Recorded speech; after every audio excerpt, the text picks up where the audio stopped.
Hey, listen to me. Check this out real quick. It's purpose in your pain. Those things that you feel like are meant to crush you, I promise you, it's purpose in that. It may not make sense right now. It didn't make sense when it happened, but I promise you, the Most High is sitting high and He's looking low.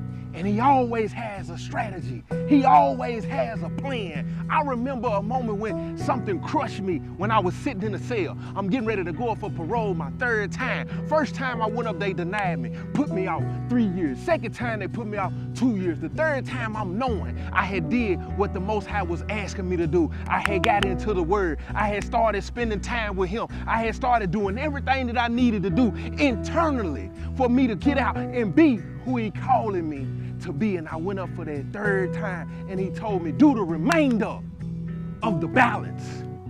I'm looking at the guy looking at me and the guy looking at each other, and I couldn't believe my ears. And then all the flashbacks started running back.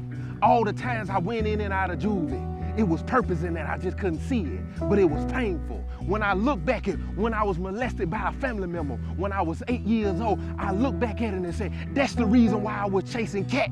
The way I was, but I couldn't understand the pain then, that it was purpose. Later on, that it was gonna help me understand self-control. It was gonna help me get that lustful desire under control. I couldn't understand it.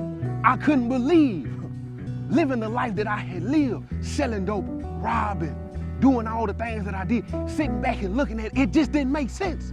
It was painful. Not only to me, but to my friends, to my family, to my community, to the neighborhood. All that stuff was painful. And then I started asking the Most High, what sense does it make? And then when He said, if you don't go through it, the same way the Messiah went through it, He said He was a ransom for many. Your life is not your own. While you sitting and questioning the Most High and His methods, what He doing and why He doing it, you're not sitting back trying to say, I'm a ransom for somebody. I was molested so I can give a word to somebody to help them understand what it is that they went through, so they can help somebody else go through and be what it is that they were called to be. Same thing with selling dope. When you come out of selling dope and you use that same mentality towards something constructive, you can be just as successful as you thought you could selling dope. That's when you take a step back and you start asking the Most High, okay, because you start seeing the gift in you. You start seeing your abilities. You start understanding His purpose in your pain. When they told me, do the remainder of your balance, I was in the worst prison in the state. It was the longest walk ever. I sit in my cell for 3 days and my cellie finally said, what you gonna do? I said, I'm gonna write a book. What did he do?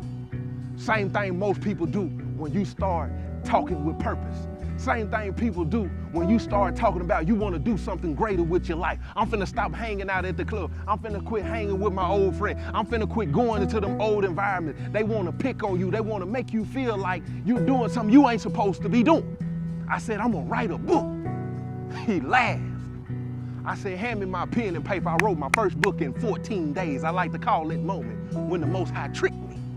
And I started asking myself, what's a good scripture that'll go with this part of the book? And He would give me the scripture. And that's when I started learning who the Most High was, who He was calling me to be, and who I was in Him.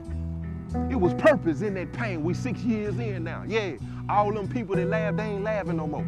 All them people that want to support, they had to jump on train and start supporting. All them people that say, oh, you gonna be in jail or in prison or in the early graveyard. All of them look at me now, shake my hand and say, I'm proud of you. All of them people who used to put me out of their house and told their kids they didn't want their kids hanging with me, them the same ones who called now and say, I need you to talk to my son. I need you to talk to my grandson. I need you to talk to my granddaughter. I need you to come here. I need you to come there. I need you to speak a word to these people, because now they starting to see that it was purpose in the journey.